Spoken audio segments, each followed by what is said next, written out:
Hey, everybody. My name is Mark Moyer. You're in the Win Again Clubroom, brought to you by Win Again, I guess, and other fantastic sponsors, including NeuroGuard, Electrolyte Boost, BrainLit, Beamer, and so many others. So thanks for being here. And I'm super duper jazzed because I've got Boyd in the house, and Boyd Melson is going to tell us all about his, he's got really an incredible G.I. Joe collection. I don't know if you knew that about him. I just made that up, but who knows? You never know. I'll ask him in a second. Welcome to the Clubroom, Boyd. Appreciate you being here. I'm happy to be here. Thank you. Excellent. Excellent. So I'm going to start off real quick. I need to know this. I don't know why, but I do need to know this. You were born in Orange County. Where? California. No, I know where that is. I mean, where in Orange County? Name the hospital, and then I don't care about the hospital, the town, the city, whatever. Costa Mesa is where we live. Yeah, okay, Costa Mesa. My daddy was stationed out there. Cool. I used to live in Laguna Niguel and Huntington Beach, so I was just curious to know where you were there. Of course, that was a long time ago. I was not born there though. But you spent most of your life in Brooklyn, haven't you? And didn't you? And aren't you? My childhood. Yeah. Going into 11th grade, then I was up in Westchester and White Plains. We lived on Fort Hamilton Army Base until we were able to buy our first home ourselves, and that was going into 11th grade, and that was very special. I had my own room for my first time at 16 years old. So would you tell me about so you had this room, how'd you decorate it? What'd you put in it? So I had a thing of John Stockton up behind my bed here, and I had Patrick Ewing jersey that I had Chris Childs had signed, and I had that hanging up on the wall. So I had that, and I had a TV, and I had a radio, and I used to go to sleep listening to the Drew Hill album when it first came out every night. Wow, that's kind of dating you. You must be like in your 20s or something. No, that's cool. So, I guess there's a whole lot I want to cover. First of all, we've become good friends, especially as a result of Sports Philanthropy Network, among other things. But I just want to rewind the tape a little bit. Tell me a little bit about what compelled you to want to, join the military and enroll at West Point and that sort of thing. I grew up an Army brat, so my daddy had put 35 years in. So I was born into the military. It was my normal. It's funny, growing up in Brooklyn, you don't realize that that's not a normal life by any means growing up. Right. My father was put on recruiting duty at a Fort Hamilton. So I would always hear about West Point from him growing up. He would always say it, and I would even say it to people, even when I was in single digits. And I would get a crazy look, and I didn't understand what any of it meant. And so he put the bug in there, and the idea of being a doctor was very fascinating to me. And I learned that they'll send up to 2% of the graduates to med school that qualify for it. Well, I did not have the grades for it or the extra discipline you need while you're in a disciplined place environment to begin with. So that was really it, to be a doctor in the Army. That was what we always said. I've since come to learn that was more of my daddy's dream than mine. Yeah. Interesting. And so it paid for my education, and my parents did not have. It would have put such a stress. I would have probably done ROTC scholarships if I could have. Yeah. So then, following that, tell me about starting boxing. Like, what compelled you to say, you know what, I'm going to try this out? I got compelled. It's a mandatory gym class at West Point. No kidding. It's mandatory. It's mandatory, and you have to pass or you don't graduate. And passing doesn't mean that you've turned into anything special. It just means that you fight back. And if they see that you fight back amidst the chaos, then it's hit their objective, because that's the purpose it's trying to prepare you for when you're out in combat environment when you graduate. So I didn't have a choice. I was very excited at the idea. And I remember calling my father and telling him, because I had it first half of first semester. It was 20 lessons long. And it is in at West Point. It was September came, and I had 7:35 a.m. was my class. So going to boxing is the first class I'm taking the very first day of school in college. And taking West Point's version of it, teaching you how to box. So that was a cool, fun. I called Pops up and I was like, Daddy, we got boxing first thing in the morning. This is so great. Nothing about getting punched in the face to start your week. I loved it. I know. Well, it's a metaphor for life, I guess, right? We were So, but then, so with that said, though, I mean, obviously not all the cadets started, they didn't all go on to become boxers. So what compelled you to stay within the sport and grow within it? I got compelled again. I signed up for intramural basketball, and the upperclassmen took my name off the damn list and put it on the boxing team list. Because it's because it's a funny thing to do to plebes. And they heard that I did well in my plebe boxing class, so let's take his name off and make him box against my will. Now, look, Boyd, I mean, honestly, you're what, like 6'8" or 6'9" or something. So, I mean, it's too bad they pulled you off of hoops and put you into boxing. It's true.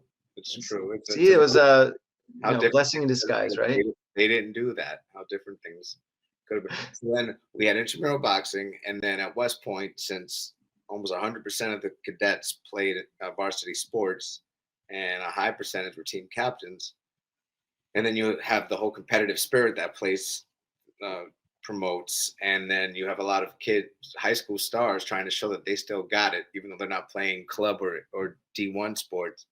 So intramurals is highly competitive, and then I just kept knocking people out. And then we won the intercollegiate, the school championship, the brigade championship. So the school, the whole corps of cadets, it's around 4,000 to 4,400. It's called a brigade, and the brigade's broken down into four regiments. And then the regiments are broken into 9 companies. When I was a cadet, it was 8 companies, and each company is like 30 freshmen, 30 sophomore, 30 junior, 30 senior. Okay. That's run the company to the cadet leadership thing. So I don't even remember what made me just decide to go into break. I won the brigade open, very competitive, and I got this rep because when the school is designed not to single you out when you're a plebe for anything good. You're just another face. So I didn't even have a name in the beginning. I have heard it kept being referred to as the psycho plebe that knocked out the captain of the boxing team. And I was like, psycho plebe? I heard psycho and I heard crazy. Like, this psycho, this crazy. Whatever. And then they asked me to, I knocked, so there's a tournament, and then there's a tournament for who's the best in the school, and the captain of the boxing team was in my weight class, and he's a senior, and he was a big, big haze and very full of himself. And that morning he told the class, in his cadet area, make sure you come up to the brigade, or watch the brigade open tonight while I kick your plebe classmate's ass. And he went to the infantry and ranger. And then my other classmate had told me that I didn't even know she knew. She said he got in my face and started the day before and started whatever. Oh, she asked me who's going to win the fight, and I said something like my classmate is, and he got a real big attitude with it. And then I said to him, he's going to kick your ass, and she got in a lot of trouble for that, saying that. But he was that, so that's what it builds it up, and very arrogant and very confident. And I remember as soon as the first round started, he flinched, and I bit, and he smirked, and I felt so disrespected when he smirked at that. But it was interesting because the moment that smirk came, all the jitters went away. I was like, I'm gonna go to your butt now. But I remember the jitters were so bad that when we had to touch gloves, the tingling, pins and needles, like I had to almost fling it. So that's a real thing. It was just from nerves, and that was really my understanding of what your mind can do to you when it's worrying about things that aren't happening right now.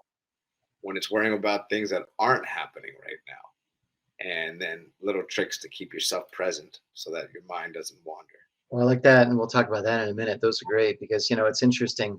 We all tend to fear something way more than the worst possible scenario, Yeah. and it's interesting because we don't necessarily look at the best possible scenarios, and so it's one of the things that I always think about is when we lose $100 bill, or we lose $100, it falls out of your pocket or whatever it is, you're devastated. You want to go back, look for everything else. But when you find $100, you're like, oh, cool. Put it in your pocket like that. Wow, lucky me. And it's the mind. We tend to multiply a loss more than we multiply a gain, which is kind of interesting. But so, obviously that got things cranking along the boxing front. But tell me a little bit about your time at West Point, and give me, because I think most of us, almost all of us here, have not graduated from West Point or been there and so forth. I mean, I've been there, but not as a cadet, obviously. What's one thing that you feel the general public doesn't know that you're allowed to tell us? I don't think they know what I'm allowed to tell you. You just said, what's one thing that they don't know that you're allowed to tell us? Yeah, in other words, I know what you're saying. I'm giving you all okay, the all time. right. Yeah. Second, I appreciate being the exhibit. I now see what this has turned into. This back and forth. We have the unicorn because no one gets to meet West Point grad. That's right. That's right. Bring it on. What's the one thing allowed to tell? When we're Well, I'll tell you something. So when I was there for an Army football game, we wandered probably possibly in an area that we weren't supposed to be in or something, and we did see the guys marching that had been got in trouble, right? And sort of they march nonstop in like a courtyard area. What happens there, and how often were you doing that? so that is called those are called uh, your walking hours, and you have walking hours, and you used to have fatigue tour hours where they have you do manual labor, and that can be so. With the start of class, for every class, they have a monitor up with a time running, and as soon as it hits for that start, there's a cadet who's the class leader, and he says, "Class attention," and everyone gets up. Class, sir, class is formed, ready to go. So if you're, and that's according to the clock. So if you're 1 second late at any time during the 4 years, they'll email you tag, and that's the officer who oversees the 120 of you freshmen through seniors, your company, and then you'll probably be on there that weekend doing that. That's usually the easiest with being late with something, or you can be if your room's a mess or it's just out of order, too frequent, and the upperclassman is really in a pissed mood.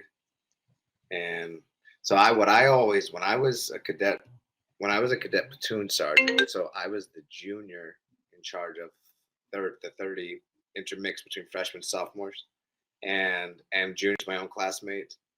One time I gave hours and it was against my will, but I understood because I would always go to my classmate who was the cadet first sergeant, who's in charge of the four platoon sergeants, our own age group, our own class, and I would say I'm not putting them on the area because that's not going to help them learn from what they just did. So I'd give them like an assignment to do. So you learn from what you just did because I don't want you to walk. Walking is stupid. I get it. There's a place for walking, but for the things, I would always find a way that tied in. But when this mistake happened, it was like the second or third, and I was like, I can't. And I apologized to the freshmen when I was doing it, and they were like, "Sorry, no, it's okay. It's okay. No, we'll do it. It's all." Like they felt bad for how bad I felt. That I don't know if they put on an act, but I really cared about the cadets that I was in charge of with that, and so I didn't walk my first hour until the last lesson. There's 40 lessons per semester. The last lesson of my last class on the last day of school, No kidding. my senior year, I was late, and then I had to walk, and that was 5 hours. And then all of a sudden, bad thing after bad thing happened, and I was up to 23 hours, all during the last week of school. No So kidding. you're supposed to be spending the time being with seeing your friends before the last time you see them, and it's warm outside. And I walked to them all angry. And then what was funny in that area was I remember one time I was walking. What do I hear blasting out of one of the windows open? Dun, dun, dun, dun, dun, dun, dun. And I walk and I look up and I see two of my buddies a year under. Get him, Boyd! And I'm like, you mother! And everybody got it while they were walking. So I started laughing. And you got you. That was good. That was They got you. I like that. Now, all right. So you continue boxing through school, and then you decide. Well, so tell me what happens upon graduation. You're now out. You're now you get commissioned as a second lieutenant. You're an Yeah. officer, and it's up to 60 days, but it's usually around turns out to be around 45 days before you report to the officer basic course where you're going to learn your job in the Army. So if you want to fly Yeah. helicopters, if you want to be a medic, if you want to work with cables, the wiring system, if you want to be personnel, if you want to be in the infantry, if you want to drive tanks, like you have to learn how to do that. And that's usually average around 3 to 4 months long. And then you go to, depending what your job, the Army may send you to a school, like airborne school or whatever, or you report to your unit. So tell me, what were you assigned? So I was in a special unit because I qualified. So the Army kept, when I graduated, they allowed me to stay at West Point on sixth. What they'll do is for Division I athletes, they'll give them what's called a graduate assistant. So if they did really well and led well on their sport, they'll get to stay for 6 months, and they're like an assistant to the coach of the team. It's a military assignment, so that group starts that officer basic course about 6 months later than everybody else. So they knew that the Olympic trials were the all Army tournament. If you won that year, the year I graduated, later in the year, you qualify for the Armed Forces Championships, and if you win that, you qualify for the Olympic trials. So West Point allowed me to stay, and I took one of the slots from those other sports, and I helped teach freshman boxing, fleet boxing, and so that I could have time to train to go to the All Army tournament. And I went and I beat the guy there who was assigned to the unit I was wanting to get assigned to. That's the Army's World Class Athlete Program, where your mission's to make the Olympic team, and that's what you do year in and year out. So I beat him, and I go to the Armed Forces Championship. I'm 5 months out of graduation from West Point, and I'm a butter bar. That's a second lieutenant, and there's lots of jokes about second lieutenants. And I'm at Camp Lejeune, so that's a Marine Corps base. And my first fight is against the Marine Corps champ, who's an enlisted soldier. So just off the bat, he's going to have the numbers. And it was on a Marine Corps base, and they booed for my life. And it's funny now because at this age, I didn't even really take in any content. I didn't really care that it was at a Marine Corps base. I didn't care that I was fighting a Marine Corps guy and everyone's going to be booing. Maybe it was because for me, we're all military, so it didn't Right. matter. But I didn't feel like I was going into a hostile environment, even though I saw they wanted to kill me. Maybe it's also because knowing there's going to be a limit for how far they're going to take it because they're military. So, but it's funny to think I didn't get overwhelmed by that moment when I had that there, and that's an interesting component because I ended up falling. I won that. I went to the Olympic trials. I lost both my fights, and then I competed at the World Military Championships, and so I'm only 7 fights out of West Point. And then I become the gold medalist, the first one in 12 years, and I beat the under 19 world champion from Uzbekistan in the finals, and an Olympian from Morocco who just came back 2 months before that from Athens, Greece. I didn't know he was an Olympian before we fought. And then I win the world championship and for the militaries, and only 2 Americans in America's history have ever won the under 19 world championship, and I beat this dude. Riddick Bowe's one of them. And then I get to invited to box off for the world team the next year, and I win, and I place 5th of the world. And one of the things and during that time also, a girl who was 2 years behind me from West Point, who boxed at West Point, competed at that All Army boxing tournament, and first person she drew at the U.S. Nationals was the defending national champion, who was an Olympic hopeful. This is a girl in college who there were no intercollegiate bouts. They only got to fight in that tournament once a year to see who the best person in the school is. And she lost to this girl. The girl's name is Sacred Downing. What kind of name is that? Sacred Downing. You were born for absolute greatness. Your name is Sacred Downing. And Kara, Second Lieutenant Keegan, walked this girl down from ring post to ring post for 4 straight rounds, eating punches but getting some of hers off. And Coach Abdullah said to me, who was the head coach of the World Class Athlete Program and the 4-time Olympic coach and multi-time USA boxer coach, coach of the year, said, at first I thought it was just you, but I think there's something about you West Pointers and not being overwhelmed by the moment. You got a girl, Kara, who's never had any fight outside of her own fellow West Pointers, and she fought the top female in the world Olympic hopeful, and she just went at her. And I think that's it's a big thing. I say often when people say, what was it like at West Point? I say, well, I'll tell you one thing. I said it sucked, and it's wonderful, and it taught me how to not get overwhelmed. And I think that may be something that a lot of us, almost all hopefully can say, because while you're 18 to 22 and your adulthood is starting to form and your synapses that way, you're put in an environment where you have to learn how to function while being overwhelmed at all time and get sleep and food in. So, it's interesting because I think that's something that really the rest of humanity sort of lacks. I think that we, in general, lack the ability to cope, or have a lower ability to cope these days. I also think that, people get really, I guess the use of the word triggered is everywhere, but it just seems like people have gotten a lot more sensitive to a lot of things. And I feel that everyone should maybe spend a semester or two up at West Point just to get, I think it's too cliche to say a tougher skin or something, but um, it's the ability to survive, and to be, because I think, look, especially if you're going to be an entrepreneur, or just successful in business, you've got to have that sort of capability to roll the punches, all the, get off the ground, dust yourself off, all the, Teflon skin, all this kind of stuff. Mhm. And I feel that a lot of people don't have that anymore. I don't know. What's your thought on that? I think that we allow ourselves to. I agree with you, and I think there's a bunch of reasons that go into it. In the present moment, for anybody who is going through it, I think that it's because they are enjoying. They're not putting an effort to reframe the perspective of what's happening. And when you're angry at anything, you jump at the opportunity to have a way to channel it. And Hmm. people have just been angry. And one of the things that I walk around because of what's happening in our world and country, just angry. So it's going to come out. And a little thing I say to myself, it always puts it in perspective. When anything crappy happens, I go, it's a first world problem. And am I safe? Can I eat? Am I sleep? Do I have a place to sleep tonight? Is anybody about to die that I care about?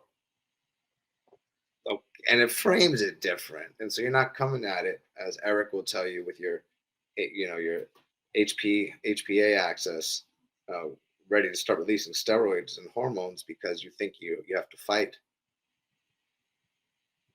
Right.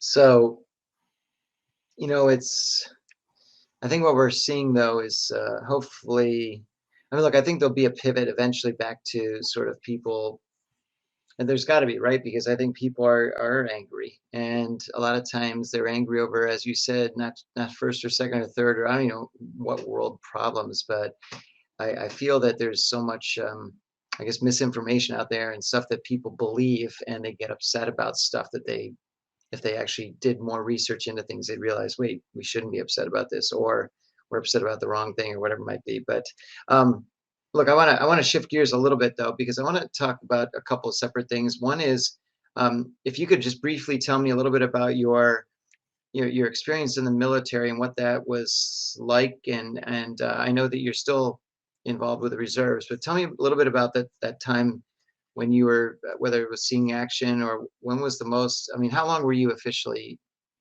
full time? I was 5 years active duty. You have a 5 year commitment out of the academy, and then deployed in 2018. So put back on active duty. Uh, I have great blessing of not being there when the tensions were high, and I never had to hear a gun outside of when we went to the range. I never had to pull my weapon or hear it fired. One close call that could have turned into something, and unfortunately it didn't. And I'd say overall, yeah, I have such a different story, yet it's the same army. And I think what it does is help explain how, again, joining the military doesn't mean you're going to war and dying. It's funny how that's what people have been saying for so long. If that's the case, somebody else would be in charge of the world, or we would have fallen. So I don't get that part there with it. But like, I'm working on my third degree right now, paid for through my service, and I have funding for a doctorate after through my service. Should I want to go? Don't talk about that.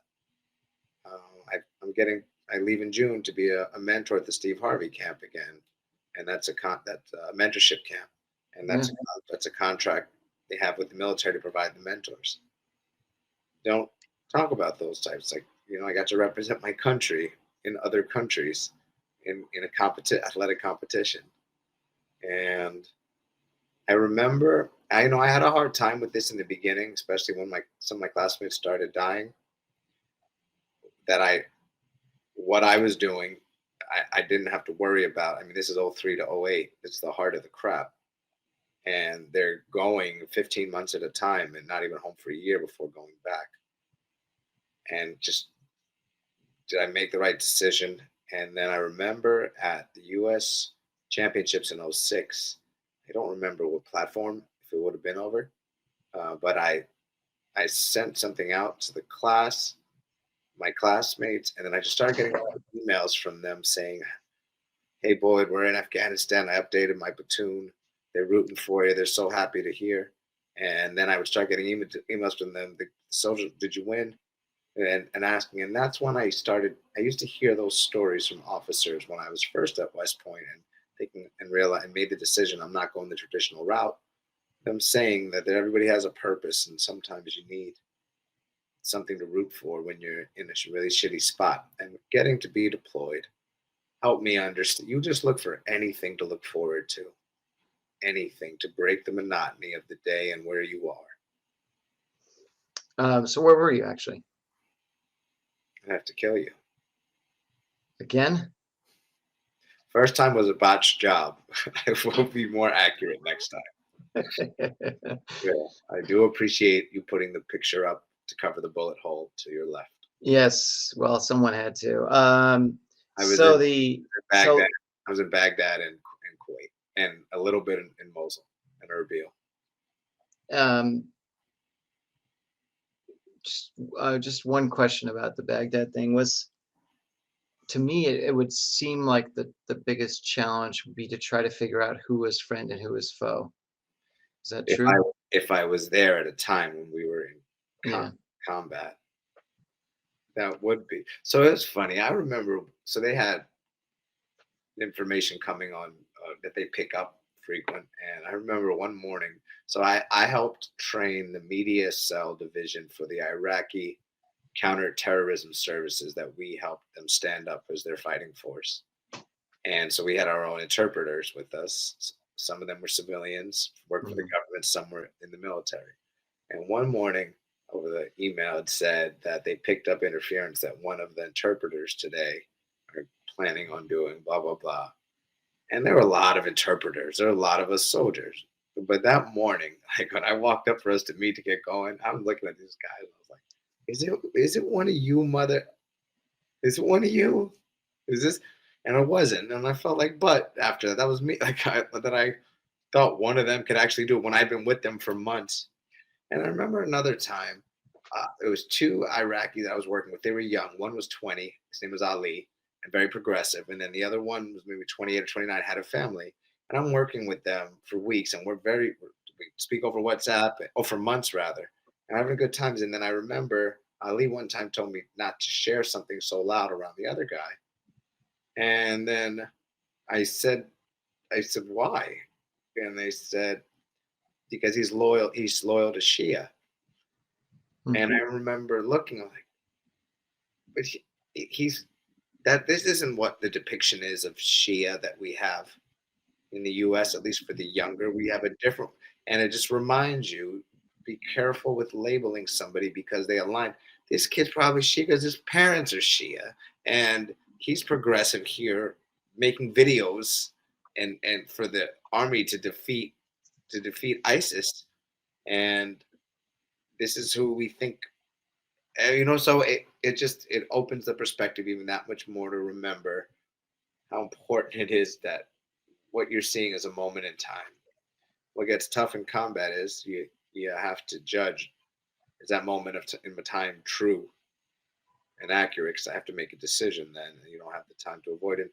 And it really comes down, I think, the number one need as humans that we have, even beyond being safe, as it ties into that, is accuracy. We need to know that what we're seeing or hearing is real so we know how to respond.